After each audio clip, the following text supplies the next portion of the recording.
Story 1. Dark Water. Being shackled beneath the moonlit waves, still breathing, still screaming, is an odd sensation. I know that'll be my fate soon, if I don't act quickly, so I want to get my story written before that happens. I'd always been a swimmer. It was just something that I enjoy. I was on swim team at school. Went to the indoor pool even when it was freezing outside, and treasured my family trips to the beach. I didn't ever think that it would get me in trouble. Well, not this kind of trouble. Anyway, I had a summer lifeguarding job when I was 17 at the local beach. It was relatively uneventful, as people were surprisingly safety conscious. I remember my first rescue very, very clearly. I suppose that's mostly because of it. A little girl, maybe 6 or 7, had been playing on a sandbar with her mother, and an unusually large wave had pushed her into the current. I remember sprinting into the water, running against the pull of the waves, and eventually diving beneath the water. The child was afraid and had swallowed some seawater, but she was otherwise unscathed. I had just returned to the shore with the girl and her mother when I heard the noise.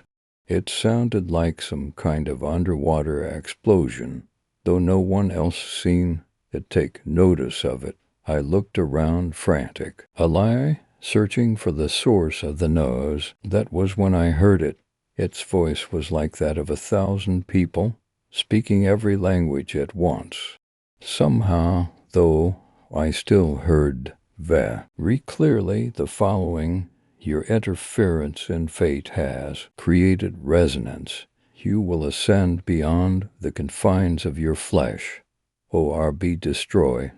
It was an almost female voice that spoke these words, at a volume I could barely tolerate. I was understandably panicked, and quickly found the other lifeguard on duty to tell her that I was going to have to take the rest of the day off. After I drove myself home, I tried to forget about the strange things I'd heard. It had to have been some prank, some live event. Maybe it was the stress of performing a rescue.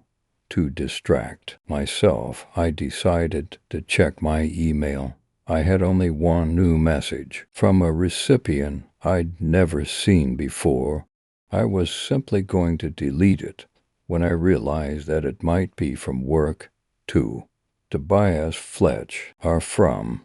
Hello, Mr. Fletcher. I understand that Master has chosen you as its latest disciple. This is a tremendous honor.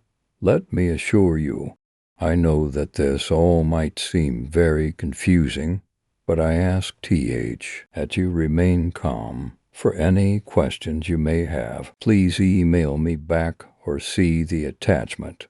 Sincerely, Ricardo Allen, 664th Disciple. How'd this guy get my contact info? What was Master? Curious, I opened up the attached file. It was an image that made me nearly break my phone as I flung it into the air out of sheer terror. The creature was massive and monstrous. It looked ancient. Great clumps of algae sprouted from what I could only guess were scars on what I assumed to be its face, which was covered in an almost rock-like armor. 5 indigo eyes stared at me from beyond the phone, 2 arranged on either side of the center of its armor, and 1 above.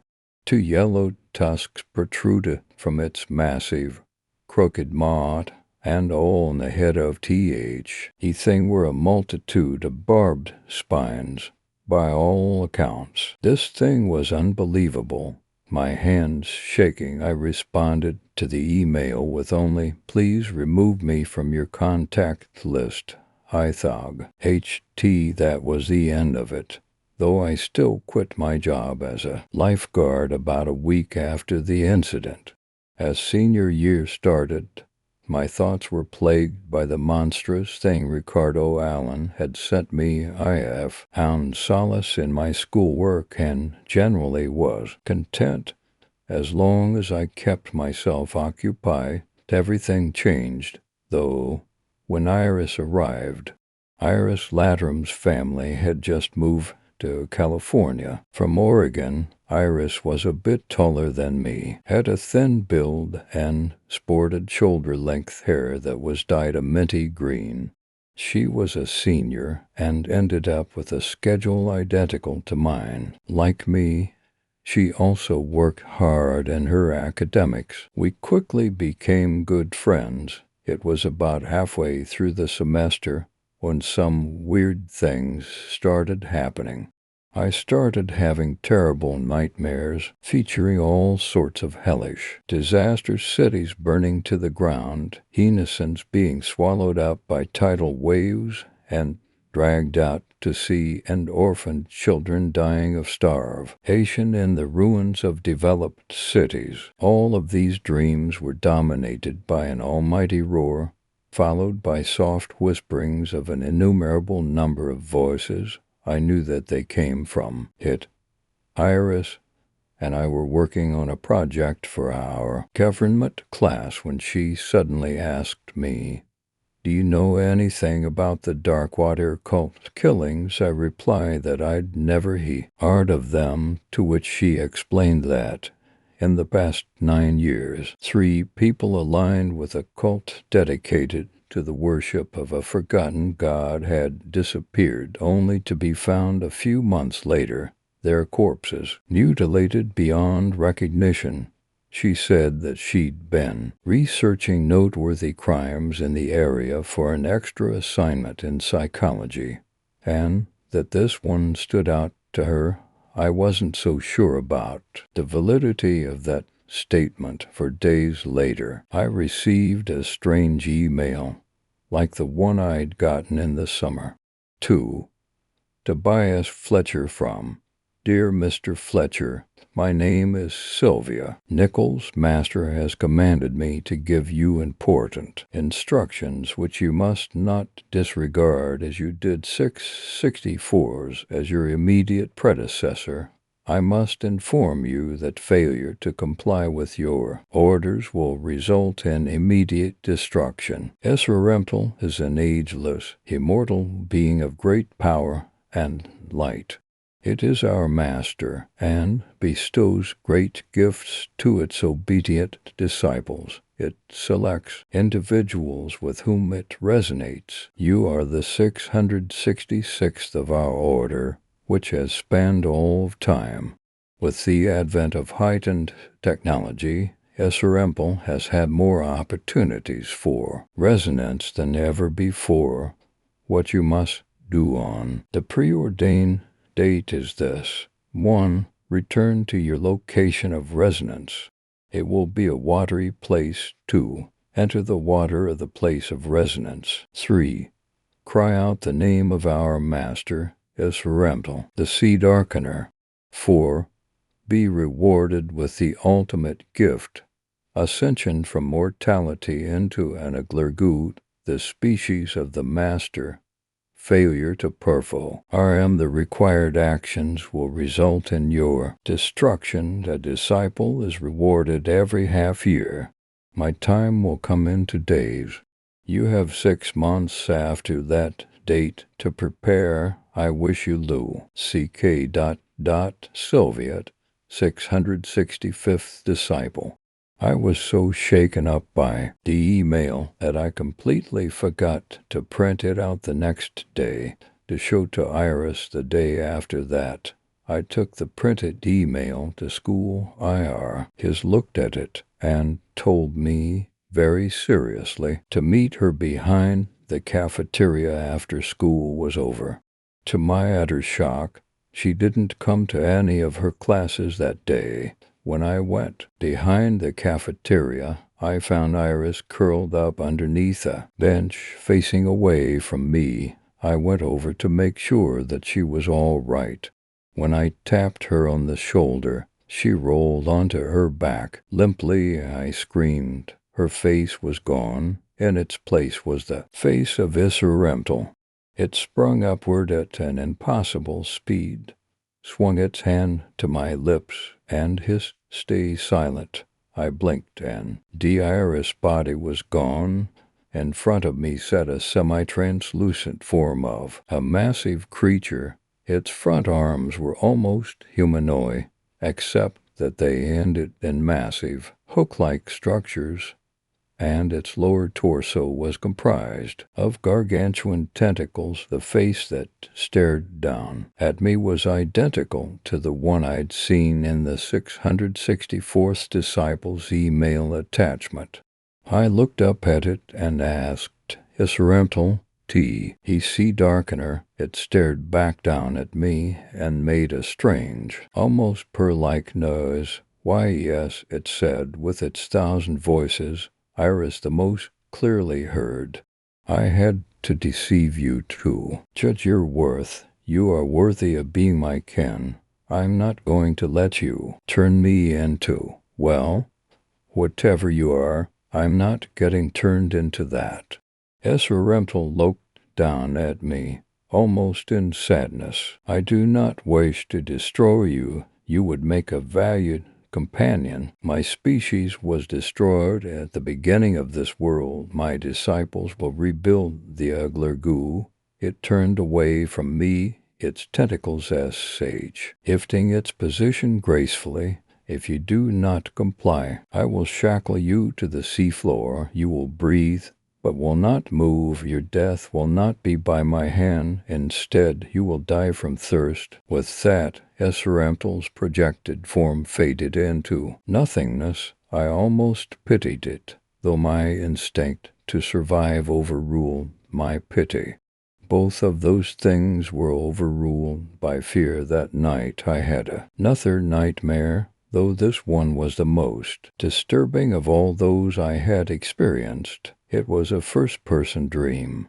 I was standing in my room when suddenly the walls fell away. I was at the seafloor, and to my surprise I could see everything around me. It wasn't distressing at all, as I could breathe and wasn't cold until I turned my head to the right. ISAW, a creature like Esrarental, though it looked far younger. Its face was armorless, exposing its blue-green flesh. Its eyes were bright orange and pierced the haze of the water disturbingly well. I tried to run from it, but my feet would not move. When I looked down at them, they appeared to be fused into the sand beneath me. The Uglergu turned to me and said softly, "Do nitrogen monoxide. Be afraid, Tobias. It's me, Sylvia." I stared at the thing in shock. In response, it seemed almost to smile. "There is nitrogen monoxide reason to fear us. We are nitrogen monoxide less human than you." After saying this, Sylvia swam away. I tried desperately to free myself from the sand, but to no avail. Realizing the hopelessness of the situation, I screamed and screamed, praying that someone, somewhere would hear me. Every night since then, I've dreamt of the seafloor, except that there's no Sylvia to comfort me. Last night, however, the dream changed. I was free to move in the ocean. My vision enhanced. The waves and currents did not affect me. I felt liberated and powerful. Esrarental appeared to me in its physical form, and we danced among the waves, all the while telling jokes and stories, as Iris and I used to. I know now what I must do. I stand at the beach where I used to be a lifeguard, and as my life as a human comes to an end, my life as an immortal Uglergubegi. NS Story 2. Greece, you step into the darkened house. Ticking through the broken pieces of glass from the shattered window you crept in through. The rest of the windows were boarded up. the electricity, long cut off from the decrepit old building, rendering it as black as pitch. You don't remember how long this house has been here, on the edge of the forest, with its long winding driveway and old crumbling pillars that made of the remnants of a gate. You don't even remember a time where anyone had been in it. It had always been that abandoned house, sitting alone and untouched, the edge of the forest, slowly falling in on itself as time ticked by. It sat there, a time capsule, waiting for someone to enter it. You finally had the guts to do it today. With a flashlight and a tackle box to store things in, you crawled in through the window and shined your light about the house. It was a disaster. The floor was covered in old clothes and forgotten papers, scattered across the whole wall to wall like scraggly carpeting. Old pictures hung crookedly on the walls, the glass sometimes broken, the frames covered in a thick layer of dust from all the years of just sitting there. Some show happier times, the family that was once in there, sitting around tables, standing in front of buildings and monuments, happily gazing out with permanent smiles fixed on their face. As the couch in the living room, you noticed, had been moved, shoved up in front of a door near the stairs. The couch was actually laid sideways up along the door, as if specifically put here to hold something inside of it. You aren't sure you want to see what is behind that door, so you avoided it, slowly climbing up the stairs to the attic above it all. The attic was in a semi-large state of disarray, things scattered here and there. In the corner there was an old, rotting crib, its white bars turning yellow with age, and some strange bundle laying in the center of the crib. You shined your flashlight over it, inspecting closely what it could be inside. Something was swaddled in old, moldy blankets, moth-eaten and dark with dust and age. You almost reached out to grab it, but thought otherwise. You were superstitious, nervous about trespassing into this old abandoned house. You swore you could feel eyes on you in every corner of the house, staring at you, becoming angrier and angrier with every passing moment of your stay here. Instead, you reached down and picked up a small fallen board from one of the walls and prodded the bundle of blankets tentatively, and it squirmed. You leapt back, gripping the board like a sword as the pile of blankets twitched and writhed for what felt like ages, until it finally settled again, crooked and cocoon-like on the crib. You hadn't imagined it. It had definitely moved. Your heart still pounded from the sight, but you stepped forward again, boldly using the board to try and unwrap the mass of blankets. Again it began to squirm and writhe, almost attempting to pull those blankets tighter around it, fighting every attempt to roll it over and inspect it fully. Finally, at last, something gave way, and the blankets fell away. A dark, greasy stain sat heavy in the center of the blanket, and a foul smell rose from it, some strange mixture of bodily excretions and dust. The bund had been empty. It was as if the space had been occupied with nothing but air, but the stain sat there, filling the expanse with the scent of dead flesh and sweat. You gagged and backed away from the source, staring at the yellowish-gray stain in the middle of the blankets. This had now become too strange for you to endure. It was certainly past time for you to go, abandoning the old attic with its strange contents. You went back downstairs, skipping steps as you hurried to find the window you had slipped into the house from. You could have sworn it was in the kitchen, but that was now boarded up. No sign of broken glass anywhere. You paused in there, frantic, shining your flashlight from corner to corner, looking for the sign of entry. But there was nothing, just silence, and the sudden, approaching scent of rotting flesh and old sweat. Your nose burned, and you stumbled back out of the kitchen, kicking at the front door to see if that would give. It was boarded from the outside, though, and your meager little attempts to break them down were in vain. There was only one door left to try: the basement. The couch was still laying up against it, heavily covering up the entirety of the door. As you got closer, you could smell that disgustingly familiar scent.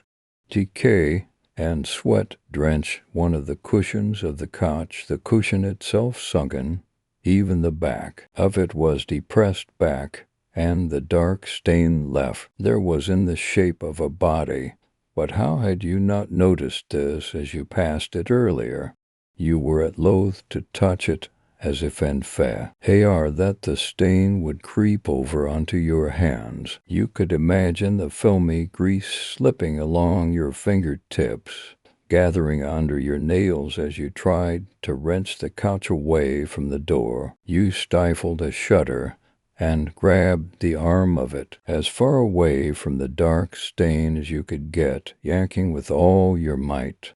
The couch fell with a heavy thud, rattling the whole house as it hit the ground. Frankly, you were surprised that the floor didn't crumble beneath it.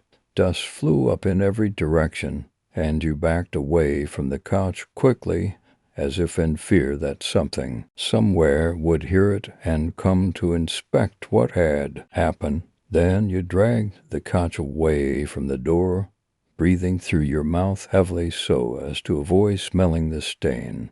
It got into your mouth instead. You could practically taste the rotting, slimy grease slipping down your throat and laying heavy on your tongue. It was good enough where it was. The door would open. The door was stuck where it was. It hadn't been opened in years, so it seemed, and the hinges were rusted with time. You yanked and pulled as hard as you could before suddenly, with a snap and loud creak, the door swung open, and the dark expanse of the basement behind it yawned open. That smell suddenly exploded upwards, forcibly invading your nose and mouth, and you coughed and gagged terribly as a flashlight revealed a greasy door, gouges torn out of the interior, as if something had been fighting against it with all its might in order to escape. Grease was smeared along the wooden banister leading down into the darkness, and a filthy hand print had been placed at the wall. No dust touched it. There was a clearing circle around the hand print itself, as if the passage of time didn't dare lay a finger upon it. It was so appalling. But this way might be the only way out. With the flashlight and tackle box gripped tightly, you began to descend down into the darkness. The terrible smell just grew more powerful with every step taken down, threatening to force you to vomit. Was it really all the grease that was making that smell, or was it something else? You reached the bottom, shining the flashlight around the small space, dark, cold, the walls made of stone and leaking brackish water. Old cobwebs hung from the ceiling, with dead and moldy spiders hanging from them like an assortment of arachnid gallows. Still no sign of where the smell was coming from, but there was the faintest filter of moonlight coming from a crack somewhere. You peered hard and swept the light over, and there you found the door to the outside, hopefully not boarded up like the rest of the main doors. You take a step towards it, only to hear a sickening, awful squelch. Something crunches under your foot as well, as if whatever was sealed inside that sticky, oozing mess was hard and brittle. You jerk the flashlight down to see what you step in before bile rises in your throat. It's a hand or the remains of one, sealed inside a great, foul, yellowish-grayish mass of grease. It's an entire body, the grease translucent tan, in the shape of what might have once been a body, obese and filthy. Things writhe inside the grease, trapped inside of it. You don't have the stomach to see what they are, and you yank our foot up quickly, gagging and spitting as the shattered bones of the hen stick to the underside of your shoe. You don't want to know, you never want to find out. You dart past the body on the ground, or what you think was a body, and try to hit on, but your flashlight gathers more on the ground. Another grease-covered skeleton, laying propped against the wall, its eyes partially jellied and staring balefully out back at you. There's the remains of skin on this one, purple-veined and bloated, but the grease seemed to have actively eaten away at everything else. Stringy, greasy hair dangles down in limp, lifeless curls that might have once been so bouncy and vibrantly blonde you can't hold it anymore, and you violently empty your stomach onto the ground that smelled just compoundy. The scent of death and decay in the basement. You have to get out. You focused on the door and went to shove it open. Once, twice, 3 times you try, the hinges groaning and the wood creaking, finally at the point where you were sure it was all for naught and you'd be trapped in this awful house. With the corpses, the door gave way, and fresh air and moonlight streamed in through the open door. You rushed outside, and didn't even bother to shut the basement door behind you. You left that dark, black house with its strange secrets, and returned to your home, crawling into bed before falling into a restless, difficult slumber. Weeks passed, and the house was slowly pulled out of mine as other things came up and life in general took over. You returned home one day to your house, unlocking the door and stepping inside, and all at once a familiar scent greeted you, of decaying flesh and old sweat. Your stomach instantly tightened up in knots, and you instantly turned on all the lights, desperately seeking out where the smell was coming from. You didn't notice the greasy hand print on the wall or the dark, filthy footsteps leading down to the basement, but you will eventually. Some secrets want to be known. Story 3. At any price. Fame. Who doesn't want it? Maybe some people prefer to stay out of the limelight, but not me. I crave being famous, seek it, fantasize about it endlessly. I can't stop thinking about it and all the power and worth it would bring to my boring, terrible life. The world would know me all over. Fans would wait in line just for a chance to see me or take my picture. I would be in the newspapers, online, Twitter, all media. Almost everyone in the world would at least have heard my name. The problem was I had no talent which could make me famous. I can't sing, dance, write, play sports, and I'm by no means beautiful or a genius, and I didn't even want to be famous for those things. To me, even those talents seemed too ordinary. There are thousands of people with those abilities.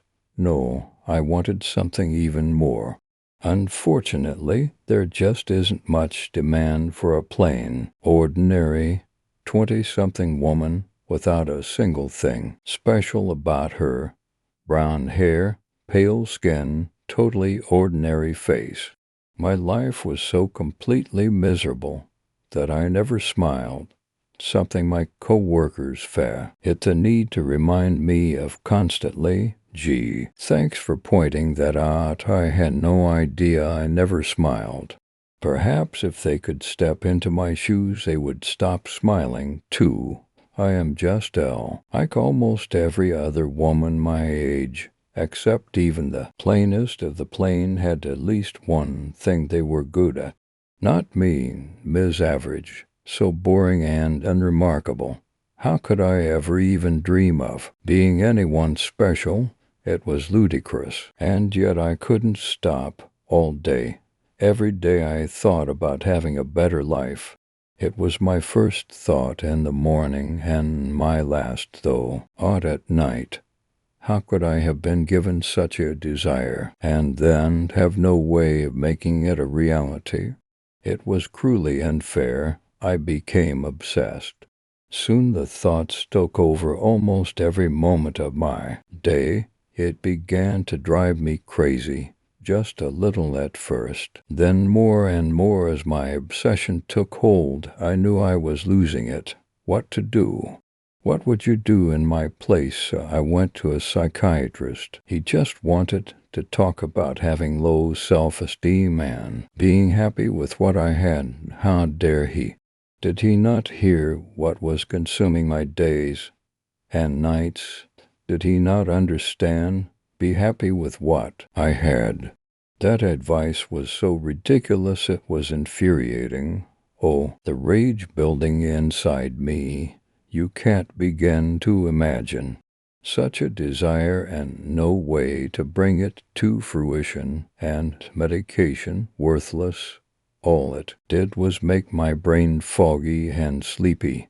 How can I even begin to describe this obsession? Imagine having to think about oxygen, water, or food every minute of your life. This wasn't just a desire. It was a need. I had to be famous or I would have to end my life. I couldn't go on this way. Something had to be done. My mind began spiraling off into unhealthy directions. Who or what could help me with my insane need? What could I possibly do? Try to become a witch and cast a spell on the whole world and make them see me as something I really wasn't? Ludicrous, dumb to even consider it. And yet, thinking about the occult made me have another thought, a terrible thought. Could I follow through with my horrific, evil plan? The more obsessed I became, the more real the idea became. What did I really want? What could I give up in order to fulfill my deepest need? It was sick. A small part of me knew that, but I couldn't get my mind off my plan. I knew what had to be done. I would do it and reap the consequences later. Determined, I went to the store and purchased a Ouija board. It was the best way I could think of to accomplish what I had to do. Alone in small, cheap apartment, I turned out the lights and set up a ring of candles. Lighting them one by one, I felt a sense of relief I hadn't felt in years. Finally, I was taking action. Bam the repercussions. This was the only way, and it wasn't my fault. I had been driven to it. I sat in the center of the candles with the Ouija board. I'd never used one before, having heard that it was dangerous, and that one could never tell what evil forces you might be inviting into your life. But that was what I was counting on. Evil forces to help me carry out my plan. I asked out loud, is there a Nyan or anything here with me now? The planchette began to move slowly. I knew that I wasn't moving it. This task was too important to fool around. Slowly, the planchette spelled, I am. Who are you? I asked, moving a little faster now. It touched the letters THEONEYOUW and T. Can you help me? I needed to know for sure. The planchette spun to yes. My palms were sweaty. that I was more than ready to see this through. "Do you know what I want?" it answered FME. I started to freak out a bit. This was for real, but I knew I could do this. I just had to be specific. I needed to get exactly what I was seeking, or all of this was worthless. I took a deep breath and announced, "You have to guarantee that I will be one of the most famous women ever. People will boast about seeing me. Men will be grateful for the chance to even gaze upon my face for a few moments. I will be known around the world for many years to come, and my fame will be unparalleled. I don't care if I have to move through time to get it. Put me in the past, push me towards the future. Make this happen at any time at all. I don't care where I am. Make me special and famous. Fame, beauty, desired, worth. I would finally be someone special. I would stand out in this messy, grubby little world as better than someone to be talked about and admired. Better than all Thomas, these sad, old, ugly women with their pathetic lives that came and went without notice. I would be recognized and adored, just as I always wanted. I would be remembered. It was worth any price. Annie, can you do that for me tomorrow? Can I wake up tomorrow with all of these things?" The planchette moved and stopped on yes. I felt a breath of hope and joy move through me like never before. This was it. I could have what I needed. All my longing, my need to be famous for years and years, was about to be fulfilled. Stunned with happiness, I asked one final question. "What is the price? Because there is always a price for such things. While you are SOUL, my heart froze. But I'd known it was coming. I'm sure I wasn't the first person to sell their soul to the devil to get what they needed. No matter, I told myself, it would all be worth it. I would follow through on this terrifying plan.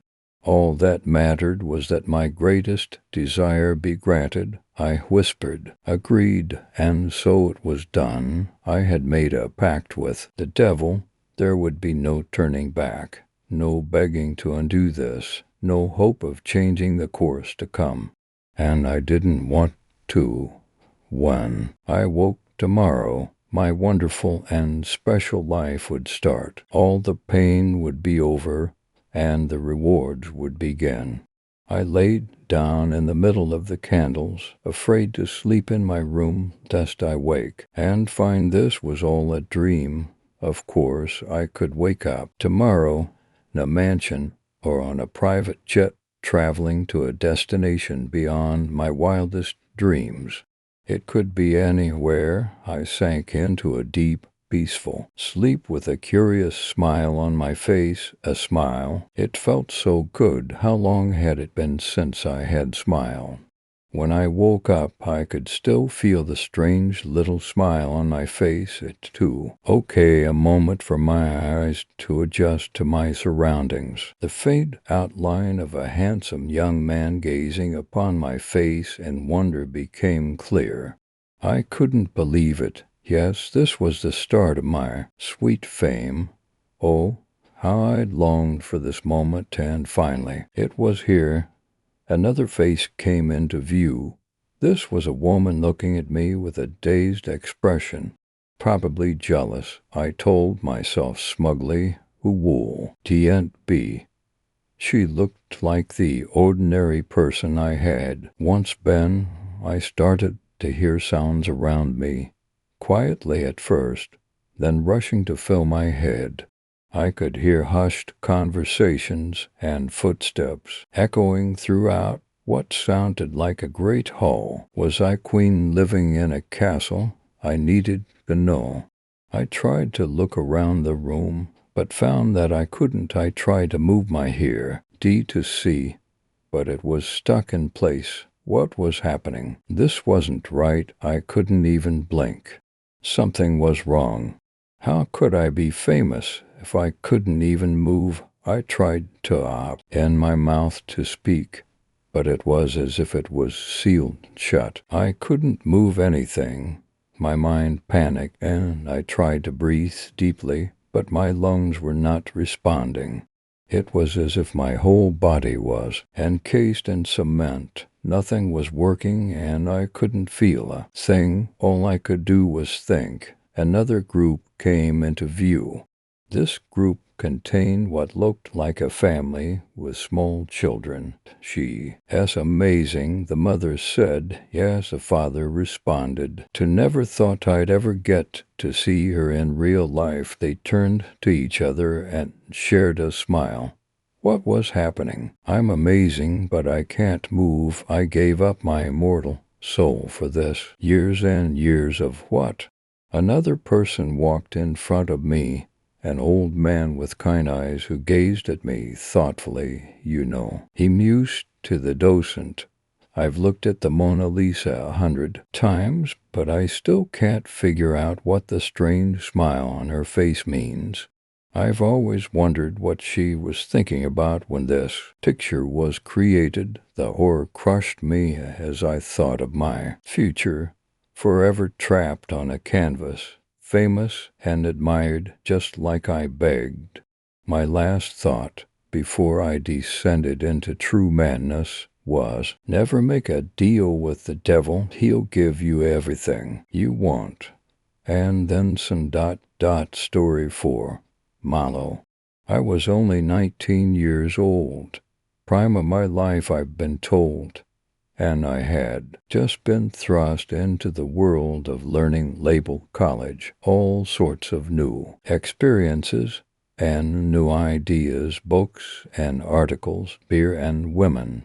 The typical undergraduate lifestyle had consumed me, and I was enjoying every minute of it. Within the stacks of our library were thousands upon thousands of dusty, stagnant books, many of which would have no problem clearing a college bouncer with their last checkout dates, and I adopted the odd habit of checking these decrement books out, partly for the thrill of the unknown, but mostly I was enthralled by the idea of soaking my mind in the text of forgotten owls, people who at one time were as full of life as I currently was, and I set out to bring them back to life. On this particular day, I had just completed perhaps my best theology midterm of all time, answering questions I knew and writing in the inspired way to those dark, hidden stacks. I had just completed Hemingway's Old Man and The Sea the day before, and despite being inspired to read it again, decided on a short anonymous book, and between I flipped on the raw light and the faded colors soaked in the old friend. Typically, I just follow my intuition and start looking for an interesting title in whatever column leads me to. Today was no different than any other, and I began my search, scanning the tattooed spines for anything that caught my attention. And it didn't take long. The Demon's Apple, written by Lucille Mallow. I fell asleep on page 20. Not an uncommon occurrence in light of my sleep patterns, and it didn't take long for the REM sleep to rev. I found myself on a tropical beach populated by a tourist town located at the base of a peninsula a few minutes' hike from me, and from this spot up past me and continuing along the shore were cabin houses that are found on the lake shores of Minnesota. Certainly the pine trees were out of place alongside the creamy white sand of the beach, but it was a dream after all. After some wallowing in the waves that washed a pleasant feeling upon my unconscious body, I found myself peering out the window of a tree house. It was located on the same slope that I had witnessed from the beach, in the yard of the same cabin that I now accepted as my own. I could see not only the ocean at one side of my house, but also the neighbor's yard carpeted with a thick bed of pine needles. At the fence closest to me stood a little blonde girl. She was wearing a pink sundress with yellow flowers and wore matching bows in her hair. I understood she wanted to play, and I accepted her request. Her unmenacing head popped up through the trap door, and we continued to play. What it was we were playing I cannot remember. I was filled with childish emotion, blissful and ignorant, a reach feeling. Soon she was gone, and I was left walking the streets of the same city on the same peninsula, looking for a good beer. I sit down, and am approached by a nun wearing the full gown and tea, and she sits down opposite me at the table. "You have been chosen," the young sister said, her eyes staring gravely into my own. She had a sound of music feel about her, except one of the more solemn nuns in the movie who don't sing from mountain tops. "What do you mean?" I thought back to her, as you do in dreams. "You've met a little girl today," she said with an inquiring tone. "Yes, but what of it?" "He just played in my tree house," I responded, swigging my beer. "I know that little girl, and have been following her ever since she was my own child in the orphanage. Tell me, did she have on a pink dress with yellow flowers?" "In fact, she did, and matching bows. She always does. Let me tell you what lurks within the body of that little girl. It is not a thing of the earth, you know. Rather, it dwells beyond and under, in the realm of consciousness that humans only skip the top of when dreaming. Some might call it a demon.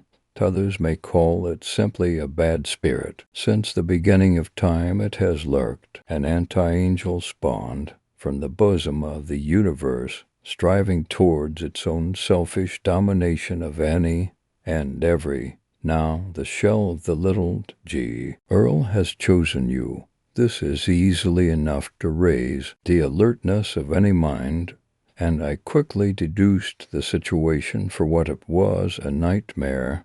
Whether or not this realization is commonplace among people I do not know, but for me it became so, and I had learned in my dreams to awaken myself from any situation I was not thoroughly enjoying. Unfortunately, this often led to premature extraction from dreams I was enjoying, because I could not yet fully control the urge to wake up when I realized I was dreaming. Anyway, I awoke on the same couch I had fallen asleep on to the sound of footsteps on the porch outside. I was still extremely drowsy and had to force my legs onto the floor and use both arms and all of my strength to drag myself to the door. I could only see out of one eye clearly, and with this hindered aim I reached for the doorknob several times before acquiring it within my grasp. I swung open the door, and a rush of familiar faces flooded through, each enthusiastical, why greeting me and thanking me for throwing such a great party. It was still light outside, and I could see the line of people extending to the street. Before long the door was shut, and I had recovered from my rebooting period. I strolled to the kitchen to fill up my glass, admiring my own party-throwing abilities. As I squeezed past old friend after old friend, the horror struck me again. My first step into the kitchen. "Hi, Malo," said the most adorable blonde girl I had ever seen, especially in her pink sundress with yellow flowers. I fled, all the while straining to open my eyes. After what seemed like a lifetime of impending doom, I awoke on the same couch again. I had the same drowsy feeling and thought to myself, I need to write down this name Malo for research purpose when my laptop is charged. Once again being unable to initially walk, I just rolled off the couch and carve mallow into the floor.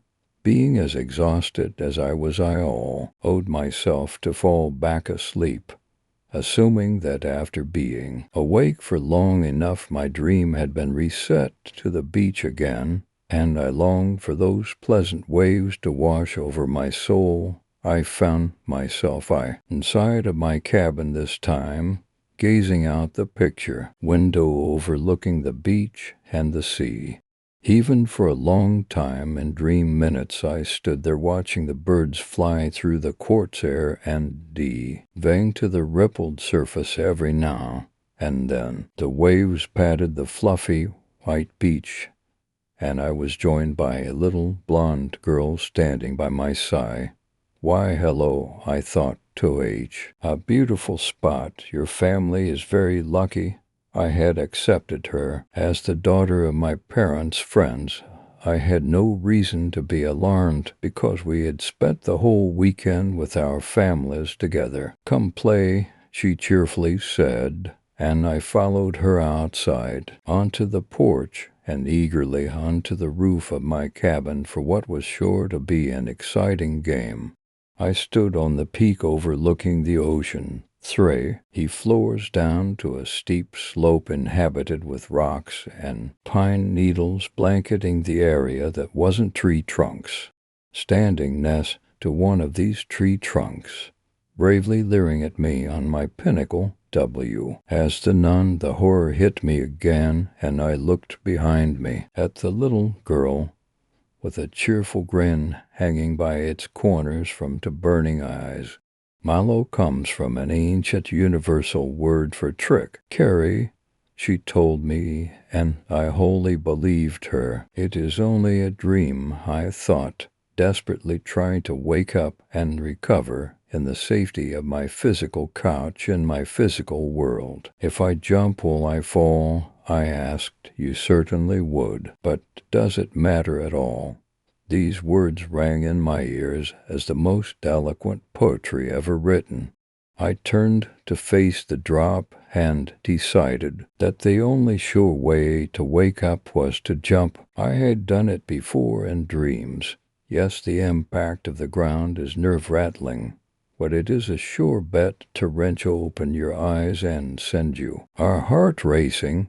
It's because of experiences like these that I never believed the old wives' tale, that if you die in a dream, you die in real life.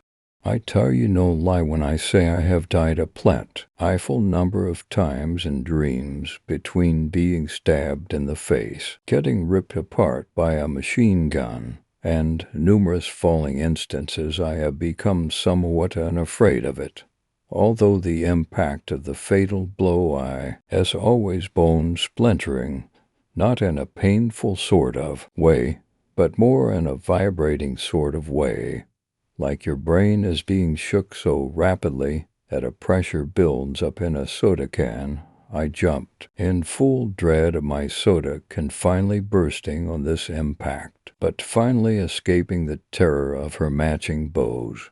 I bounced off several tree limbs and died on my impact with a rock. As usual, my internal organs were squeezed to almost their limit, and for several seconds I hung in limbo, not knowing if I would ever feel the comfort of breath again.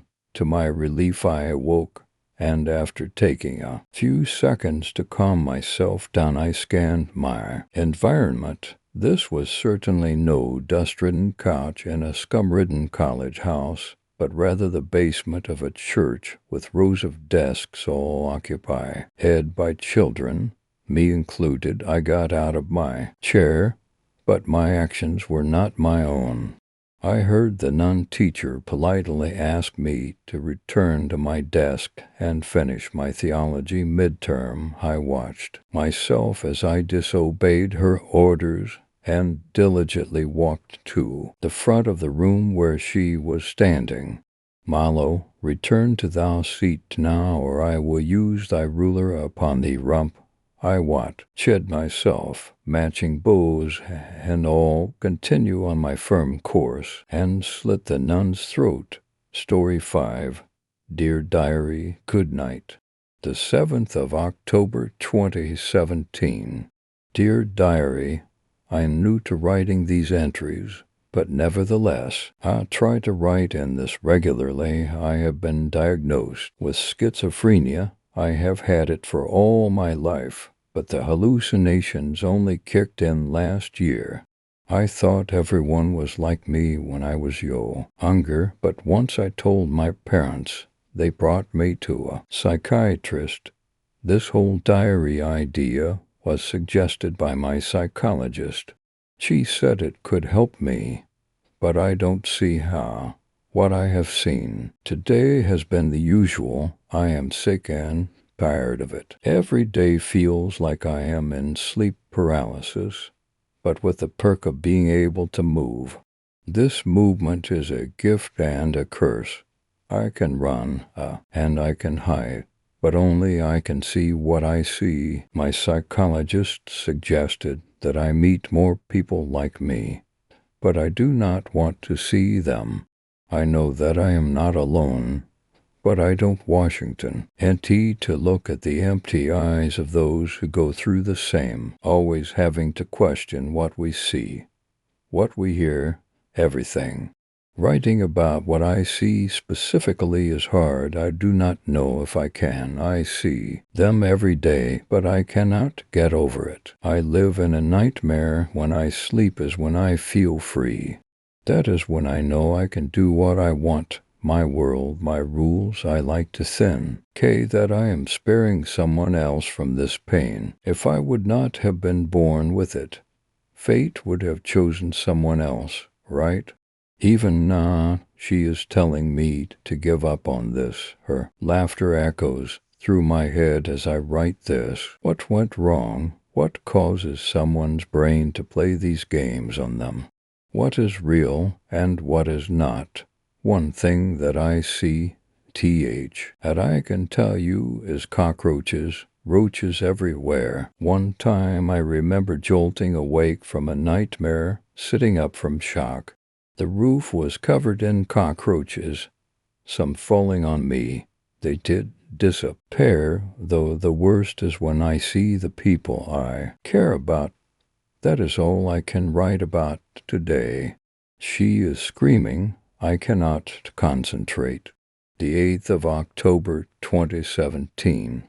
Dear Diary, why is the world so cruel? I feel trapped in the grasp of my mind. I feel like the first time I slept is when it all started, when I never woke up. Everything seems dark. Figures always move in the corner of my eye. Mom says he is not real, but I know he is real. I see him in the pictures. Why do Mom and Dad neglect him like that? Why do they ignore him? He always cries as he tells me about how they do not care about him. He is so young. He is only 6 years younger than me. One day I found him in my bed, just as a small child. Why do they hate my brother? Sometimes I cannot tell if he is laughing or crying. It is Monday, but I cannot go to school. I have the flu. She tells me I will die. She has no body. She is just a voice. She mocks him, my dear brother. I wish I could kick her out of my mind, but I cannot. Mom tells me not to listen to her. She gets me medication, as Dad works to pay for it. The medical bills, the psychologist. I do not want to be a burden. The 9th of October, 2017. Dear Diary, I have not told anyone this because I am afraid. I know if I tell them, they will put me into a mental hospital or something. I do not want them to know he works with them. The shadows always in the corner, the ones that follow me everywhere. They stare at me with their beady eyes. They are behind corners, behind doors, in the corner of my room. The wire are everywhere. He is the leader. He is a man with bags under his eyes, patches of shaved hair, and a huge grin showing off a set of gross yellow teeth. What he looks like does not bother me. I have heard stories of what others have seen, those things looking worse. What he does is the worst. I want him gone, yet I also want to save him. I know he is evil, though I could be walking down the street, and he would be stalking me. He would walk in front of me, or anywhere that I can see him. He would mutilate himself, but I almost never see blood. Every time he would that it would usually stay on this body. Dislocated limbs and broken bones. His legs are bent in a way nobody's legs should be. Yet he still walks with them, screaming with every step. He tells me that it is my fault, but I do not see how. It is, he says I could save him. Sometimes he stands next to my bed, staring down at me, lulling me to sleep. He looks empty, like the shell of the man he could have been. His eyes are black, showing no emotion. He has never touched me, but he has hurt himself. I see it every day. I hesitate before every corner, every door I open. Very thing I do hurts me. He waits for me. The 10th of October, 2017. Do not trust them. Never trust them. They will lock you up. They will strip you from your freedom. They will never let you go. It is for your own good, they tell me. No, I am getting sick and tired of the medication, the psychologists, everything. I refuse to do it anymore. I will not take the medication. They are trying to change me. They are trying to make me like them. That is what he tells me. I trust him. He is my brother, after all. My parents, they neglect him. He tells me that they are the same as me, that they are just using me as a test for everything. What if I am the only sane person? They are all crazy. They are monsters. I do not want to see them. I do not want to hear them. The 11th of October, 2017. They did not let me go. They kept me there, telling me that they would only let me go if I calm down and take my medication. Her screams grow louder every day, echoing in my head. My brother, he is scared, he cries, he sobs, telling me to stay, pleading for me not to leave him. The 12th of October, 2017. The bags under my eyes grow every day. He will not let me sleep. The man, not my brother. The excruciating snaps of his limbs, breaking, keep me awake. The image of his neck, his bent and twisted neck, it keeps my eyes open. Every time I close my eyes, I see him, I hear him. I want to sleep. I need to sleep, but I cannot close my eyes. The shadows never leave me alone now, either. My pillowcase, too, is uncomfortable. The mass of pills I have hid, and there's growing every day. When I look in the mirror, all I see is a dead and broken version of myself. My skin is a sickly color of gray, with only the slightest tint of the peachy color. I used to be. The tracks of my tears pile up, as every night I cry more. My once lively eyes look bland, almost dead. My rib cage and collarbones, that is all my body seems to be becoming. My appetite is gone, as it has been for the past. Forever. They said they would call the police. I heard them talking downstairs, Mom and Dad. I do not want to see my hallucinations anymore. I do not want to hear them scream. She taunts me, and he screams in unfathomable pain. Every time I blink, I see them.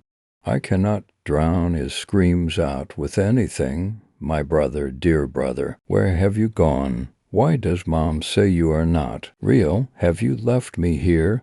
After all your crying, you've left me. Why were you ever even there? It amazes me how Simeon, he could see with these broken and bloodshot eyes. I wish I couldn't. The man tells me that there is only one way to end it, endless sleep, as he calls it. It is really clear that he speaks of death. I do not want to die. The cockroaches crawl on my body. I feel filthy. I cannot remember what smiling is like. Brother, what is happiness? I wish you were here to tell me, brother. RUSL, Epping, the 13th of October, 2017. Dad is away, and Mom is fetching my medication. Mrs. Edison is here to babysit me. I hate Mrs. Edison. Even she says my brother is not real. He is not here. He never came back. A voice in my head tells me that he is sleeping. I heard Mom talking on the phone. She asked them to come get me today, to lock me up in that hospital from before. Her words did not feel Kitty. She was stuttering. Mother, please, Mother. Why did you stutter? Mrs. Addison is making food. Lasagna. I hate it. I hate how all I can see as I look at it is the layers of skin, muscle, and bones. Why would she make lasagna? There is only one way to escape this hell. Mother, I love you. Father, you too. I wish I could see you again. I can see how this will go. I know it. Already, the knife by my side. I stole it from the kitchen. Mrs. Edison forgets to lock the cabinet. I will not see them again. I do not want to die. My eyes, the windows to my corrupted soul, they are why I see. My ears, they are why I hear it all. My heart, it is why I am alive. I do not want to die. I will join you, brother. I will join you in your slumber. I do not want to die, but if this is the only way to make it stop, then I will do whatever I have to. Mom, Dad, I love you. I love you so much. I want you to come too. But I know you would never say yes, Mom. Dad, remember I love you so much. I love you, please. I do not want to lose you. Why was I born? Why did you bring me to life? I only wanted to be happy, mister, the one who's hurting. I hope this brings why. Bootues, you are in my head after all. I hope you fall asleep with us, brother. I will see you on the other side. Is there an afterlife? Let's see. Goodbye, dear diary. Good night, ... Story 6. Everest, everybody ready? Our tour guide called out from the front of the bus. All of us let out a collective MMHM, an agreement. Great, because we'll be there in 10 minutes, he said back to us. I stared out the window at the beautiful white landscape. It was like something out of a dream. A blanket of white covered the surrounding hills to the side of the road. After a few minutes of observing the beautiful atmosphere, we arrived. I stepped outside the bus and gazed up to see the tallest mountain in the world, Everest. Everyone else was staring at the colossal chunk of art that stood before us as well. Our tour guide explained to us that this would be the most physically taxing thing we would do in our life, and it's not too late to turn back. Now, no one turned back. I looked around me and saw 3 men and 2 women. There was Carl and Laura, the young German couple, Leo, the Italian college student, Ivana, the middle-aged Russ, he and Lady Nabin, our Nepalese tour guy, and, of course, myself. These people would be like my family for the next few days. We would need to support each other if we wanted to survive this experience. After Nabin made us sign a last batch of waivers, we began our ascent up the mountain. It wasn't bad at the beginning, but as we got higher, the air slowly grew thinner. Maki, NG it harder to breathe as we were climbing up a particularly steep surface. I remembered why I came on this expedition in the first place. All throughout my life, I played my cards close to my saint and avoided most risks. I had an ordinary 9-to-5 office job until something suddenly changed in me. I realized I wanted to do something extraordinary with my life, something my wife and kids would be proud of me for. I felt like my children found me boring and uninteresting. If I come back and tell them I've climbed the tallest mountain in the world, it might change the way they see me. I need to do this, and if I die trying, at least I'll die doing something brave. We climb a bit further, until Nabin told us that it was time to set up camp. We found a place, Otto on the mountain, and set up our tents. We talked for a bit and learned each other's purposes for partaking in such a risky expedition. Carl and Lara had been married for a year and wanted to do something to celebrate their first year of marriage. They were major adrenaline junkies and frequently went skydiving and bungee jumping. Leo was an art student and thought experiencing Everest for him. LF would put him in the right emotional mindset to paint the natural beauty. Ivana was bored of her monotonous routine back in Russia and wanted to do something risky and dangerous. At around 10 p.m., we all went back to our tents to get some sleep. I was going back to my tent when I heard a scream echo across the desolate White Mountain. It wasn't a human scream. I knew that for sure. It sounded like something was angrily yelling at the top of its lungs. My blood curled as I heard the high-pitched expression of pure malice.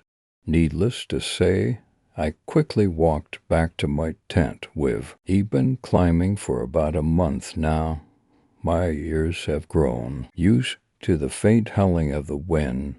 It's often the only sound any of us will hear all day. It creates a feeling of loneliness. Sometimes I wonder if I should have done this at all. A lifetime of playing it safe hasn't prepared me for this, but I keep going anyway. Even if I die here, at least people will remember me for something. It's better to burn out than to fade away. As we climbed higher, I began to think about my wife and kids, and if they could see me right now, they would be so proud. I kept ascending. After a few more feet of climbing, we came across an opening in the side of the mountain. The hole was extremely rough and uneven, almost like it wasn't natural. Nabin seemed cautious about going in, but with a bit of persuasion, he led us through the jagged entrance on the side of Everest. We were surrounded by an expanse of darkness, along with the sound of water dropping from the stalactites had hung overhead. We couldn't see a thing. We trudged through it until we came to a wide open area at the end of the narrow pathway. There were torches hung on the walls, so the area was mostly visible. As we entered the wide cavern, a pungent odor entered my nostrils. I saw Leo run to a corner and violently throw up. It smelled like urine and rotting flesh. I looked around and my stomach sank. The room was filled with human skeletons, all brutally murdered in different fashions.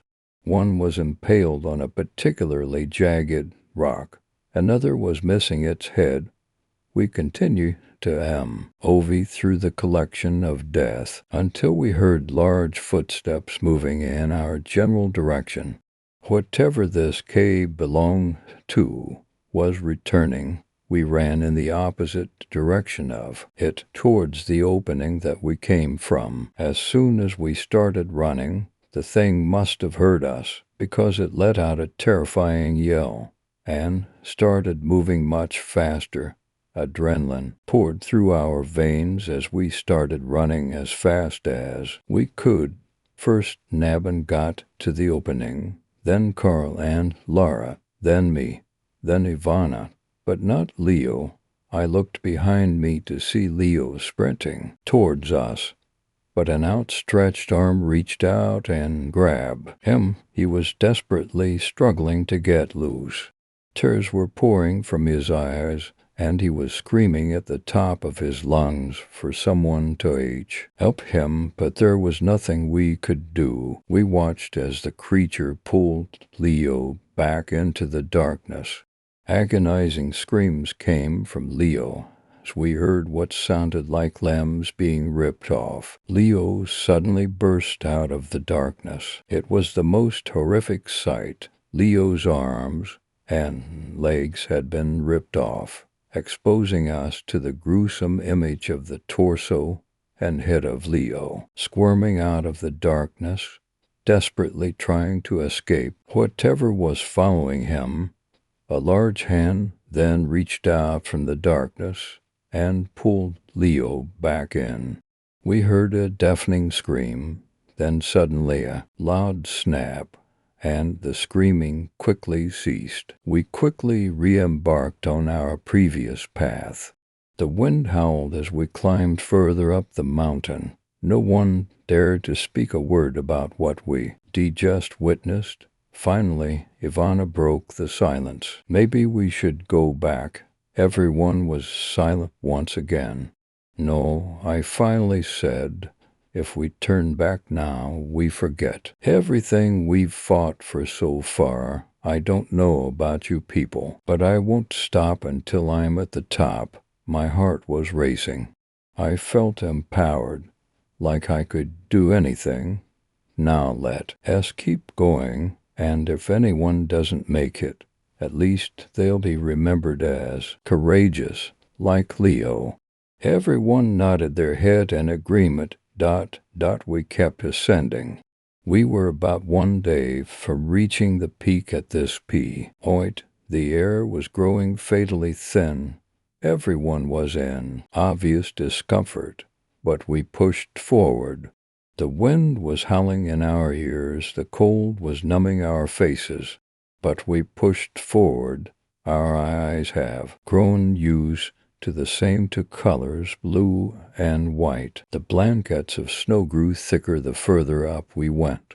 We kept climbing until we came across an unusually large plateau. We could barely see anything in the distance because of the snowy wind that was crippling our vision.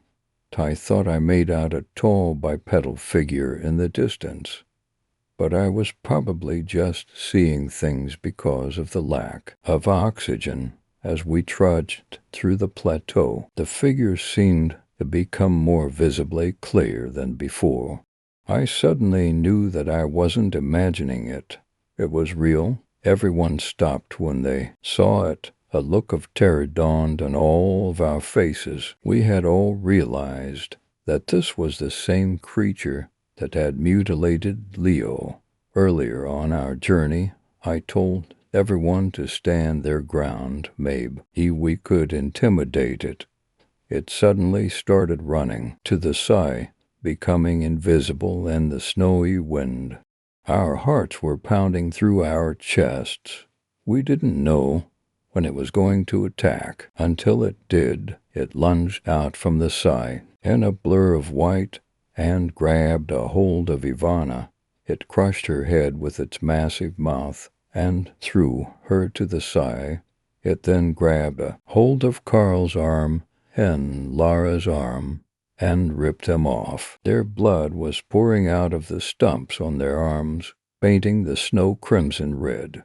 The creature then dragged all 3 of them back by the legs, creating 3 distinct red lines in the snow. My heart was about to explode, but I couldn't lose sight of my goal. I was going to get to the top. It was just me and Nabin now. Maybe we should follow the blood. It's possible they're still alive. If we get there quick enough. No, I shouted furiously. We don't have time for distractions. I don't care who dies as long as I reach that peak. Do you have no empathy? He said, as he gave me a disgusted and walked away. I continued to ascend. As I walked up the last few kilometers of the mountain, I heard a chilling scream of anguish. It was Nabin, no doubt. I kept climbing until the peak was in sight. I was immediately overwhelmed with joy. I ran to the top like it was a long-lost brother. I fell down into the snow and took a moment to look down from the top. It was the most amazing sight I'd ever seen. I was enjoying the view when I heard something breathing behind me. My heart neck, and I knew it was over. This started as a way for me to prove myself and take risks, but turned into a deadly obsession. At least I made it to the top. Tears were streaming down my face. I knew this was the end for me, but I was so proud of myself for doing something courageous. For once in my life, I turned around to meet the face of an 8-foot-tall, hairy humanoid creature, covered in white fur, soaked red with blood. In one swift motion, it pushed me off the edge. The higher you are, the farther you fall. Story 7, King's Drift. It was an overcast and dull Saturday afternoon when I was attacked. I was 12 years old at the time, and despite the threat of rain, we took to the streets as my friends usually did on the weekends. The neighborhood always seemed safe, and looking back, it was a wonderful place to grow up, living in the vibrant shadow of the city center, only a 15-minute train journey away, while the parks and quiet streets of our suburb, on the outskirts of that urban madness, provided plenty of places to explore. That day, it was my two friends, Andy and Stuart, who had knocked on my door, asking if I wanted to join them and head out for a while on our bikes. Both lived on the same street as me, and for that reason we had been as thick as thieves since we were toddlers. We took to the pavements, at first in plain sight of our pair, and teased before turning a corner and showing off to one another on the roads, pulling wheelies and unimpressive bunny hops as most kids that age often do. I say most kids, but I was pretty mid at the time, and while I loved hanging out with my friends, I never had the same sense of abandonment or recklessness which they thrived on. They would quite happily bomb down the highest, steepest hills without a care in the world, while I would stutter behind, scuffing my feet on the ground to slow my own descent. After buying some sweets, chocolate, and a pack of trading cards complete with cheap and brittle bubble gum from Jackie's shop, we intended to head to King's Drift, one of our favorite places to ride around on our bikes. But just as we exited the shop, Stuart someone from his class. His name was Ricky, and he had moved to our school the year previous. We didn't know him all that well, but we had hung out with him once or twice before. Stuart walked over and struck up a conversation with him for a few minutes before coming back over and picking up his bike. We turned to leave, but there was something that bothered me about that boy Ricky. He seemed lost somehow. Stuart said that he was waiting on his mom coming out of a shop, but I could see that look in his eyes, something which I'm sure I had worn many times before myself. It simply said, "I want to hang around with you guys." We all got on our bikes, and just as we left, I shouted over to him, "Ricky, do you know King's Drift?" "Yeah, I do," he replied. "We'll be up there for the next few hours. Why don't you get your bike and come meet us after you've helped your mom?" Ricky seemed pleased to be asked, and while he wasn't certain how long he would be, he did say that he'd try and meet up with us at some point. We said goodbye carrying our provisions from the shop in stuffed pockets and cycled off towards our destination. King's Drift was where we were heading, and I couldn't wait to get there. It was perfect. The street was long and straight. The road surface was uncommonly smooth, and it ended in a small cul-de-sac which resulted in lit traffic, if any to speak of. We could ride up and down all day without being disturbed, except on the few occasions that one of the grown-ups who lived there would get tired of us hanging a rule and or sneaking into their gardens playing tag or one-man hunt.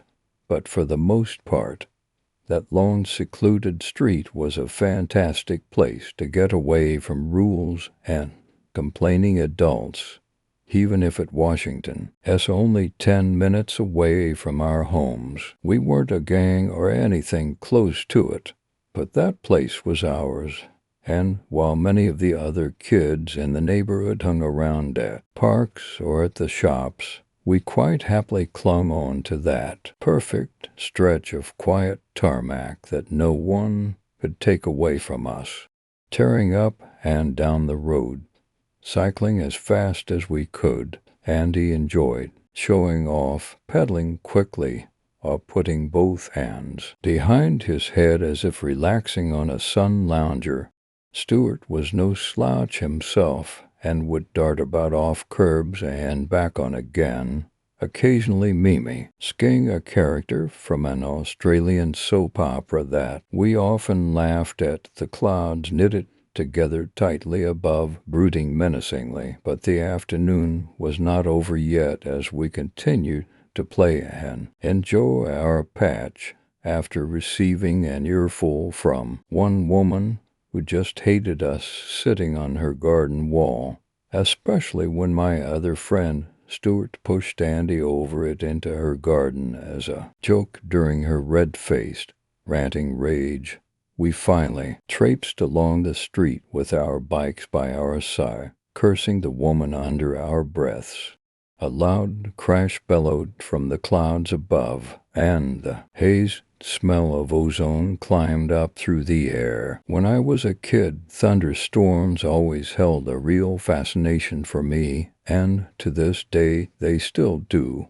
But no matter how much I understand why it happens, when the sky opens up and a torrential downpour threatens to drown all around, it still seems surreal to me, almost unearthly.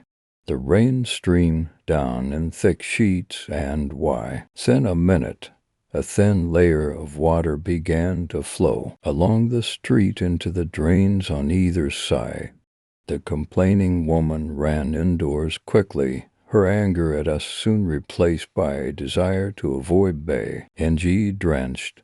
The noise of millions of raindrops smashing on the parked cars and concrete below became deafening as we were instantly soaked to the bone. It was clear that the day was over, and while Andy seemed keen to stay and pull a variety of skidding stunts in the water, Stuart just laughed, challenging us both to a race home. Off he sped at a rate I could never hope to equal. He water spraying out from under his wheels, and he followed instantly, damned sure that he wouldn't be beaten.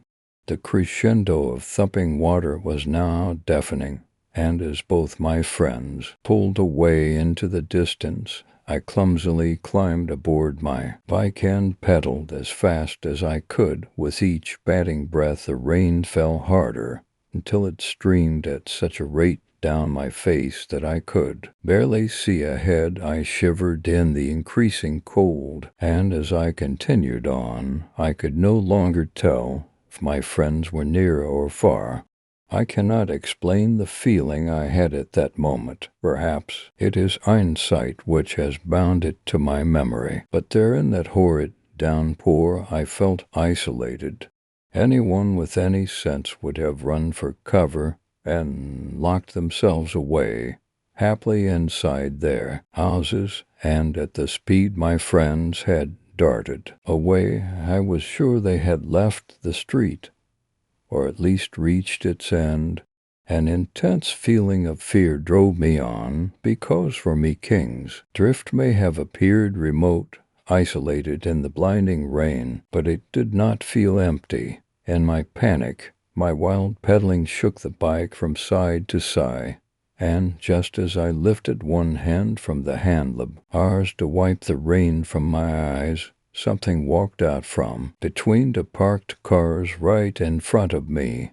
I swerved, squeezed the brakes, and as the bike screeched to a halt, I was thrown forward, tumbling on the ground, smashing my face and jaw on the road's surface. In the process, the rain poured into my mouth, carrying with it the metallic taste of my own blood.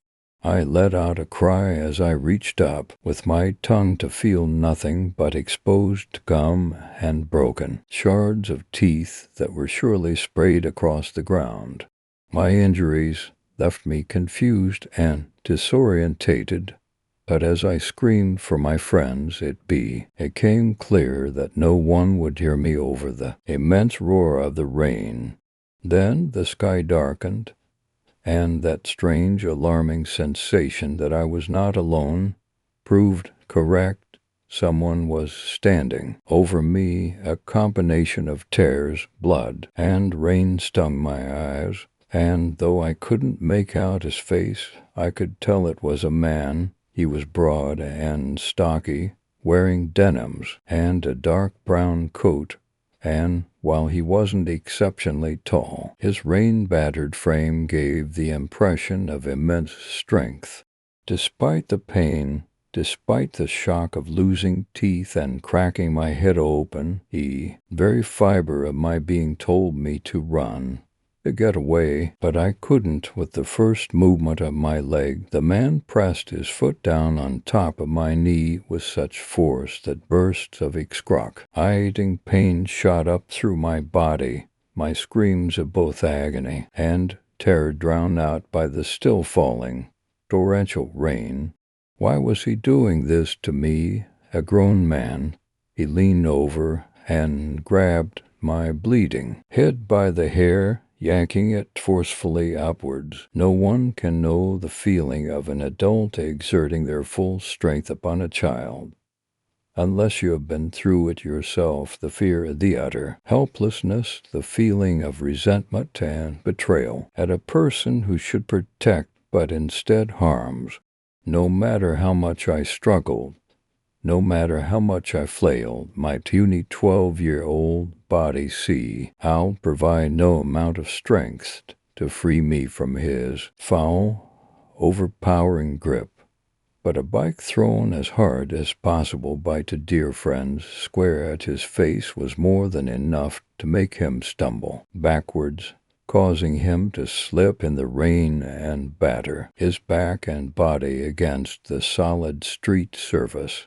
As the man staggered to his feet once more, Andy and Stuart grabbed me by the arms and forced me to run faster than I ever had. We dared not look back for fear of our pursuer being close. We panted and heaved, and as the adrenaline surged through my veins, I forgot my injuries for a moment, and fled as quickly as any child ever had. As we reached the end of King's Drift, Andy and Stuart ran round the corner without looking back.